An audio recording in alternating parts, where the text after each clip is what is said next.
Hello student, আজকে modern history বা আধুনিক ভারতের ইতিহাসের উপর আমি আরেকটি নতুন ক্লাস নিয়ে এসেছি। আমরা লাস্ট ক্লাসে যেটা আমি তোমাদেরকে পড়িয়েছিলাম সেটা হচ্ছে ইঙ্গো নেপাল যুদ্ধ। ইঙ্গো নেপাল যুদ্ধ এটা পড়িয়ে আমি সেদিনের ক্লাস শেষ করেছিলাম। আজকে ঠিক তারপর থেকে শুরু করব। আজকে কি কি পড়বো না, আজকে আমি তোমাদেরকে পড়াবো ইঙ্গো বার্মা যুদ্ধ, ইঙ্গো আফগান যুদ্ধ, ইংরেজদের সিন্ধু কিভাবে দখল করেছিল, ইঙ্গো শিখ যুদ্ধ মানে পাঞ্জাব কিভাবে দখল করেছিল, এই সমস্ত কিছু আজকের ক্লাসে আমি তোমাদেরকে পড়াবো। ক্লাসটা প্রথম থেকে শেষ পর্যন্ত স্কিপ না করে তোমরা দেখতে থাকো, তোমরা এখান থেকে উপকৃত হবে। দেখো, তাহলে প্রথমে আমি শুরু করছি ইঙ্গো বার্মা যুদ্ধ। তাহলে ইঙ্গো বার্মা যুদ্ধ যেটা হয়েছিল 1824 থেকে 1853 খ্রিস্টাব্দের মধ্যে। কটি ইঙ্গো বার্মা যুদ্ধ হয়েছিল না, তিনটে মোট ইঙ্গো বার্মা যুদ্ধ সংগঠিত হয়। সেই তিনটে ইঙ্গো বার্মা যুদ্ধ আমি একটা একটা করে আলোচনা করছি। দেখো, প্রথম যে ইঙ্গো বার্মা যুদ্ধ সেটা হয়েছিল 1824 থেকে 1826 খ্রিস্টাব্দে। এই সময় যিনি গভর্নর ছিলেন তার নাম ছিল লর্ড আর্মহার্স্ট। কে ছিলেন? Lord Amherst. মনে রাখবে, প্রথম ইঙ্গো বার্মা যুদ্ধের সময় গভর্নর কে ছিলেন? Lord Amherst. ঠিক আছে, এই যে প্রথম ইঙ্গো বার্মা যুদ্ধ হয় এটার কারণ কি ছিল, সেই কারণটা যদি বলতে হয় সেটা হচ্ছে বার্মার যে সৈন্যরা তারা আসাম, মণিপুর এবং চট্টগ্রাম এই জায়গাটা আক্রমণ করে। ঠিক আছে, যেটা ইংরেজদের অধীনে ছিল। সেই ইংরেজদের অধীনস্থ মণিপুর, আসাম এবং চট্টগ্রামে বার্মার সৈন্যরা যখন আক্রমণ করে তখন ব্রিটিশদের সঙ্গে বার্মা একটা যুদ্ধ সংগঠিত হয়, যেটা প্রথম ইঙ্গো বার্মা যুদ্ধ নামে পরিচিত। এবং এই যুদ্ধটা খুব ইম্পর্টেন্ট, পরীক্ষায় পড়েছে এবং পড়বেও। সেটা হচ্ছে ইয়ান্দাবুর সন্ধি 1826 খ্রিস্টাব্দে সংগঠিত হয়। এই সন্ধি দ্বারা এই যুদ্ধের অবসান ঘটে। কি বললাম? ইয়ান্দাবুর সন্ধি। ইয়ান্দাবুর সন্ধি কত খ্রিস্টাব্দে সংগঠিত হয়? 1826 খ্রিস্টাব্দে বার্মার সঙ্গে ব্রিটিশদের। ঠিক আছে, এরপরে এই ইয়ান্দাবুর সন্ধির মাধ্যমে ব্রিটিশরা আসাম, মণিপুর এই জায়গাটা তো তাদের অধীনস্থ ছিলই, সেগুলো আবার ফিরে পেল। তার সঙ্গে আরাকান ও তেনাসেরিম দখল করে। ঠিক আছে, আরাকান ও তেনাসেরিম হচ্ছে বার্মার অংশবিশেষ। সেই দুটো জায়গা আরাকান ও তেনাসেরিম দখল করে ব্রিটিশরা। তাহলে বুঝতে পারা গেছে প্রথম ইঙ্গো বার্মা যুদ্ধ। ক্লিয়ার? এরপর আমি দ্বিতীয় ইঙ্গো বার্মা যুদ্ধ বলছি। দ্বিতীয় ইঙ্গো বার্মা যুদ্ধ সেটা 1852 থেকে 1853 খ্রিস্টাব্দে সংগঠিত হয়।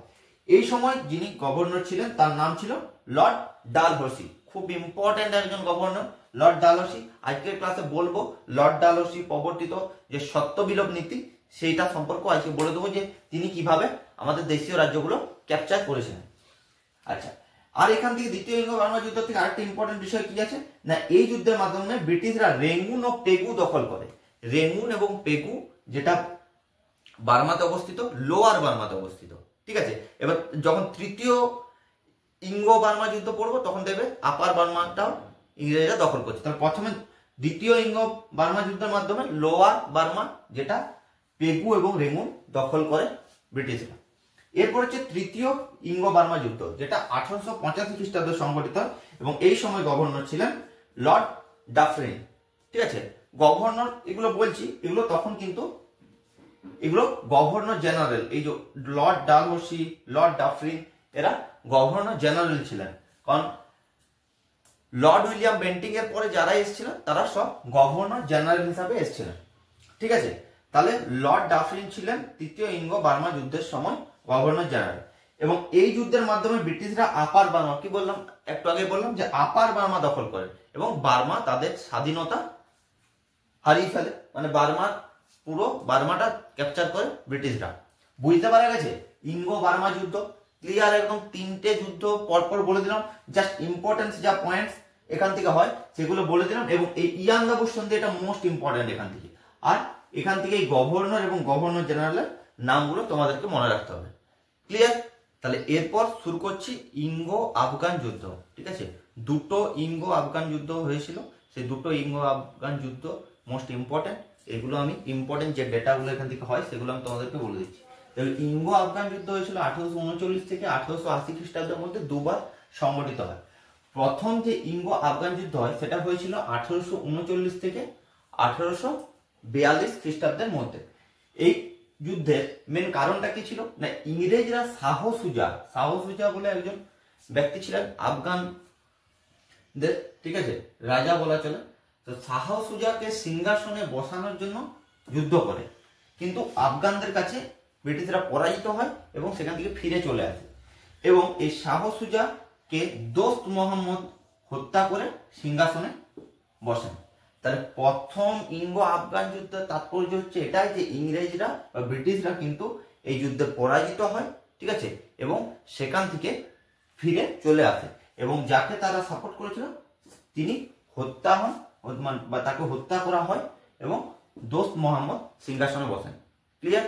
তাহলে প্রথম ইঙ্গো আফগান যুদ্ধ।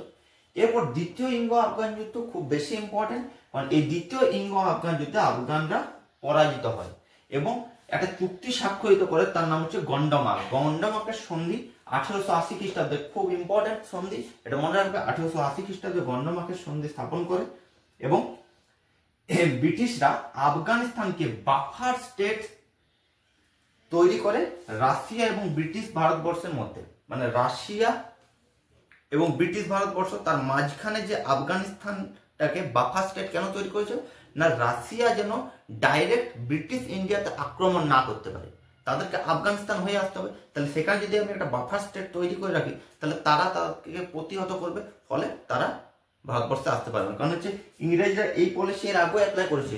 অযোধ্যা বা অওধ তাকেও বাফার স্টেট হিসাবে তারা রেখেছিল, কি না, প্রতিরক্ষার জন্য, বাইরের কোনো শত্রু যেন ডাইরেক্টলি সেখানে আক্রমণ না করতে পারে। ক্লিয়ার? তাহলে ব্রিটিশরা কিন্তু বাফার স্টেট তৈরি করে আফগানিস্তানকে। তাহলে এরপর আমি পড়াবো যে ব্রিটিশরা সিন্ধু কখন দখল করেছিল, কার নেতৃত্বে দখল করেছিল। দেখো, সিন্ধু দখল করেছিল ব্রিটিশরা 1843 খ্রিস্টাব্দে। তখন গভর্নর জেনারেল ছিলেন লর্ড এলেনবার্গ, ঠিক আছে। লর্ড এলেনবার্গ গভর্নর জেনারেল ছিলেন এবং চার্লস নেপিয়ার, খুব ইম্পর্টেন্ট একজন ব্যক্তিত্ব, এর নেতৃত্বে সিন্ধু দখল করে ব্রিটিশরা। ক্লিয়ার? এখান থেকে চার্লস নেপিয়ার, এটাই ইম্পর্টেন্ট পয়েন্ট, আর সেরকম ইম্পর্টেন্ট কিছু নেই। এখানে 1843 খ্রিস্টাব্দে ব্রিটিশরা সিন্ধু দখল করে। এরপর আমি তোমাদেরকে পড়াবো যে ইঙ্গো শিখ যুদ্ধ, খুব ইম্পর্টেন্ট, ভেরি ভেরি ইম্পর্টেন্ট। দুটো যুদ্ধ হয়েছিল পাঞ্জাব দখলের জন্য। সেটা হচ্ছে প্রথম যে ইঙ্গো শিখ যুদ্ধ হয়, সেই যুদ্ধের সময় গভর্নর জেনারেল ছিলেন লর্ড হার্ডিঞ্জ, এবং এই যুদ্ধটা শেষ হয় লাহোরের সন্ধি 1846 খ্রিস্টাব্দে। লাহোরের সন্ধি দ্বারা প্রথম ইঙ্গো শিখ যুদ্ধের অবসান ঘটে এবং এই প্রথম ইঙ্গো শিখ যুদ্ধের অবসান ঘটার সময় এই যে লাহোরের সন্ধি হয়েছিল, এই সন্ধি দ্বারা কি, যে শতদ্রু নদীর যে দক্ষিণ দিকে যে শিখদের সাম্রাজ্য ছিল সেটা কিন্তু ব্রিটিশদের হাতে চলে যায়। শতদ্রু নদী জানো, তোমরা জিওগ্রাফিতে পড়েছো যে শতদ্রু নদী কোথায় আছে, ঠিক আছে।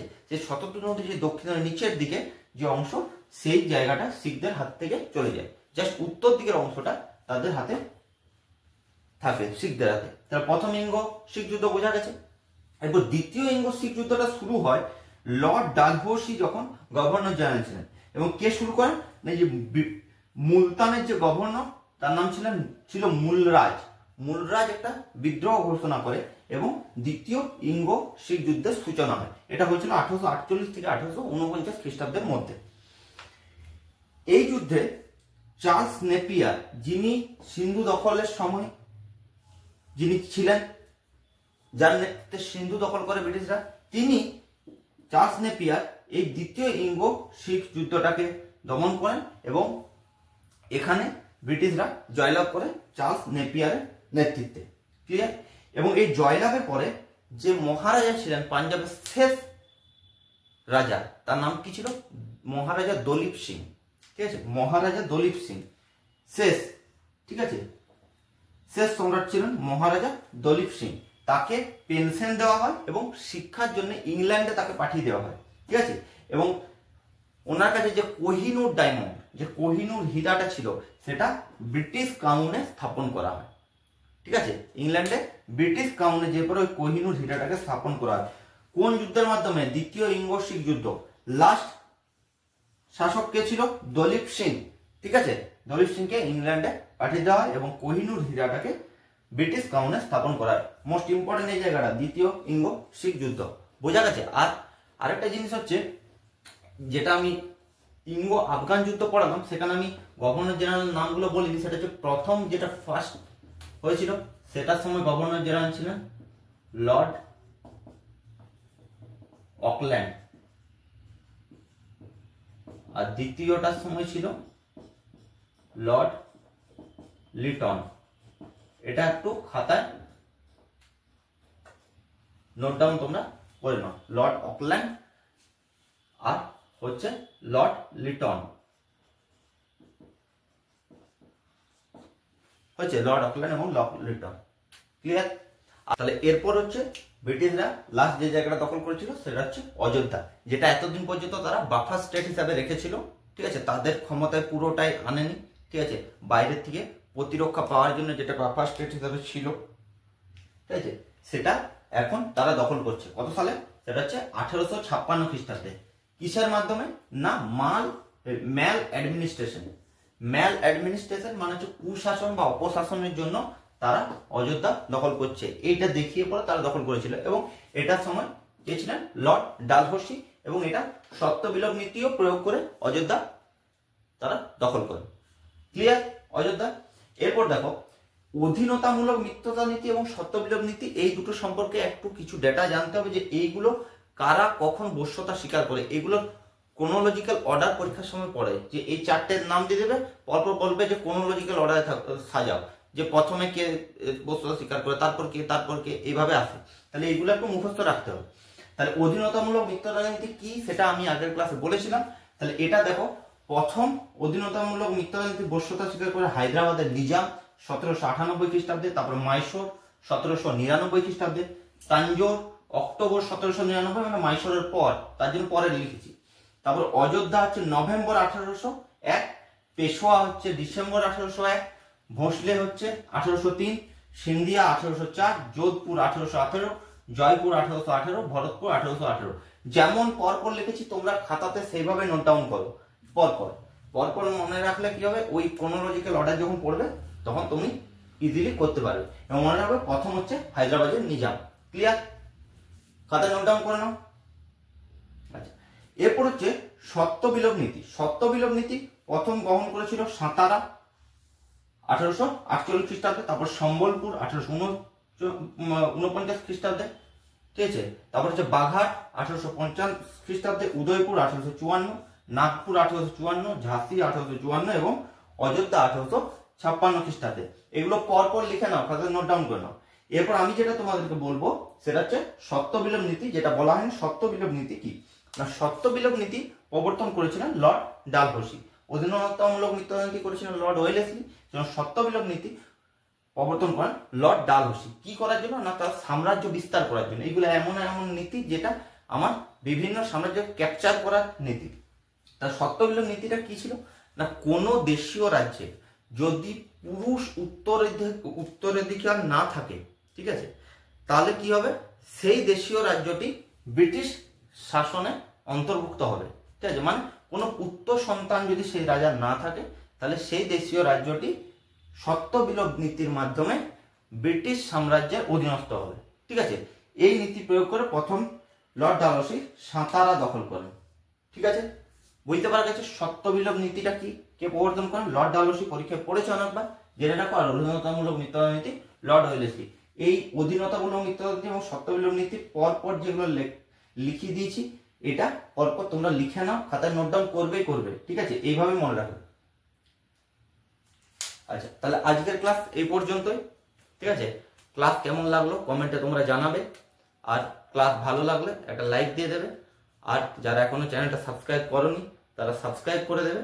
আর বন্ধুদের মাঝে আমার এই চ্যানেলটা তোমরা শেয়ার করে দেবে, যাতে সবাই আমার এই ভিডিওগুলো দেখতে পারে।